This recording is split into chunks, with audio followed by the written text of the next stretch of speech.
Bonjour à tous. Voici le 8e épisode sur la façon de déterminer les biais.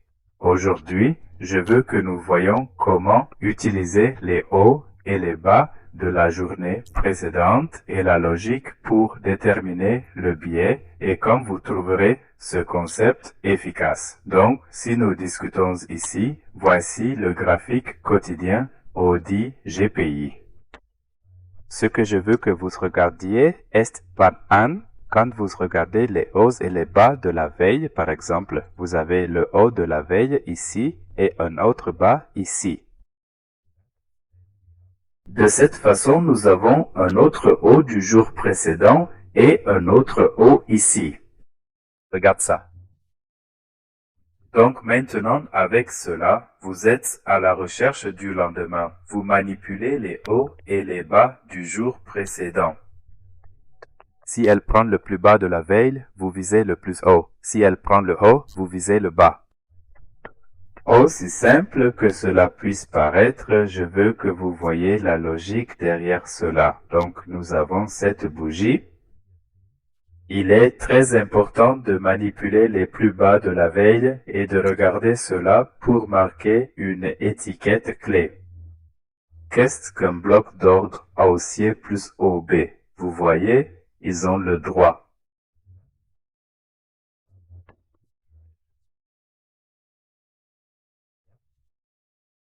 Nous sommes donc bien alignés maintenant. Donc, nous avons notre loi du jour précédent, puis nous avons un précédent désolé, précédent bonjour. C'est l'une des façons les plus simples que vous pouvez déterminer où le prix pourrait être attiré.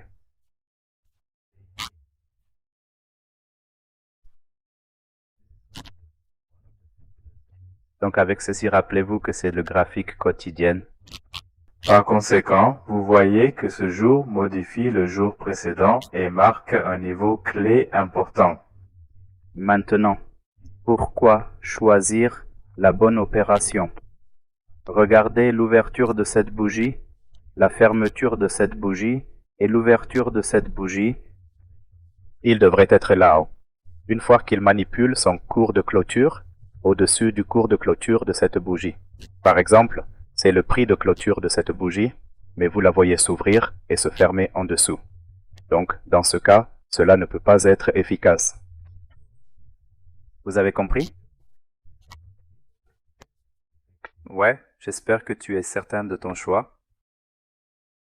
Il est nécessaire de voir quand cette méthode fonctionnerait et de rappeler que ces méthodes ne sont pas parfaites, mais elles ont une meilleure probabilité.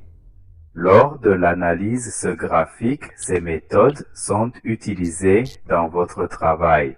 Donc, si le plus haut ou le plus bas de la veille ont été manipulés, vous souhaitez voir la clé du niveau. À partir de là, si vous souhaitez examiner le graphique d'une heure, réinitialisez-le et vous verrez à quel point il est spectaculaire. Donc, nous avons maintenant le plus bas de la journée précédente.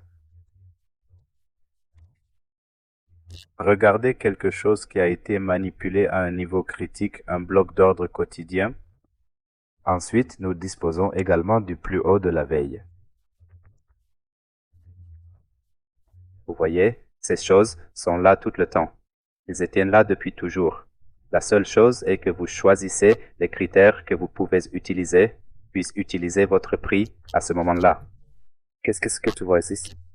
Nous avons ici un niveau clé, le bloc de commande quotidienne, et un bas à court terme qui a été occupé. Examinez cela. On a une balançoire très haute ici. Une fois qu'une institution approche de ce sommet, c'est un changement dans la structure du marché, mais je veux maintenant le voir dans une meilleure perspective à partir d'un cadre plus élevé. Nous avons un bas, un haut, un bas. Où est cette dernière bougie proche? C'est un disjoncteur. Oh oui, tu as vu ça? Donc, vous avez un disjoncteur et à l'intérieur du disjoncteur, qu'avez-vous? La série de classes suivante ferme le noyau. C'est un autre quartier distinct. Le bloc. Que cela vous plaise ou non, ces choses sont toujours là. Ils étaient là depuis toujours. C'est juste que si vous passez assez de temps à les étudier, ils commenceront à avoir du sens. Donc, premièrement, regardez la journée précédente. Marquez vos hausses et bas de la journée précédente, ainsi que tous les niveaux clés manipulés. Vérifiez si l'opération est marquée avec un niveau critique. De là, maintenant, vous pouvez vous déplacer dans des horizons de temps plus bas et perfectionner votre travail comme nous l'avons fait, vous voyez? Donc, si vous faites ça maintenant, bien sûr, la chose la plus importante, vérifiez la session du jour très critiquement, ouvrir vos indicateurs comme ça, c'est incroyable. Maintenant, regardez ce que nous voyons ici à Londres former la greffe de bas prix de la journée et sa hausse a entraîné un changement dans la structure du marché. Nous avons un disjoncteur, nous avons aussi un bloc de commande. Donc là-bas, le quartier des homicides de Londres. Londres manipule les prix à un niveau critique plus haut, changeant la structure du marché. Alors, pendant son séjour à New York, que faisait Price?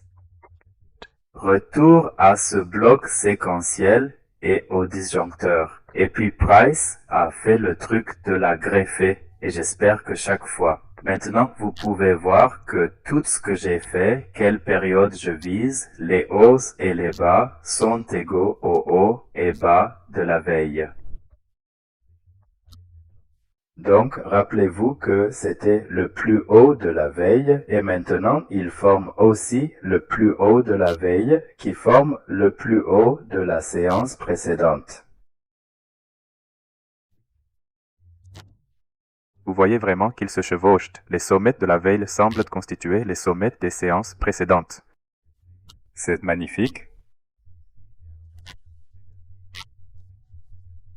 Si vous le voyez, celui-ci peut vous éviter beaucoup de maux de tête. Maintenant, regardez les innombrables exemples, des milliers d'exemples, afin que vous puissiez obtenir plus d'informations. Quand est-ce qu'un échec est-il possible? Quand est-ce que ça pourrait fonctionner? La plupart du temps, cela fonctionne lorsque nous manipulons au moins le jour précédent à un niveau clé. Alors, nous voulons voir un déplacement loin de ce niveau clé entraîner un changement structurel du marché. À partir de là, nous pouvons maintenant avoir des réseaux PD, des blocs d'ordre, des écarts de juste valeur, des blocs de disjoncteurs, et ainsi de suite, car nous prenons maintenant le plus haut de la veille comme prochaine liquidité. Les gars, comme cette vidéo semble simple, quelqu'un pourrait vendre ça pour 15 000 $, vous ne savez pas ce que vous traversez. Dites que les gens traversent beaucoup ici parce qu'ils ne sont pas informés, mais je suis ici pour donner cette information gratuitement. Les gars, la seule chose que vous devez faire, c'est que une fois que vous voyez cet exemple, ce n'est pas suffisant. Vous devez montrer réellement que cela fonctionne. Entrez profondément dans le diagramme, trouvez beaucoup plus d'exemples et essayez autant que possible. Par exemple, j'ai des milliers d'images, des test bugs, des canalisations, car quand je vois des choses, je peux prédire ce qui va arriver. C'est la sonde basse. C'est pourquoi vous voyez parfois, quand je publie, que je vous dis que nous pouvons nous attendre à ce mouvement, mais c'est une probabilité très faible, car je sais que je suis ici pour partager toutes ces pierres précieuses à mesure que nous avançons. Votre travail est de vous assurer, de vous présenter et de faire la bonne chose, les gars, pour atteindre ce niveau. C'est ainsi que vous pouvez utiliser les hauts et les bas des jours précédents pour prédire votre prochain mouvement. Jusqu'à la toute prochaine fois, soyez sûrs, restez verrouillés et essayez de rechercher des connaissances autant vraiment que possible. À la prochaine fois, soyez prudents.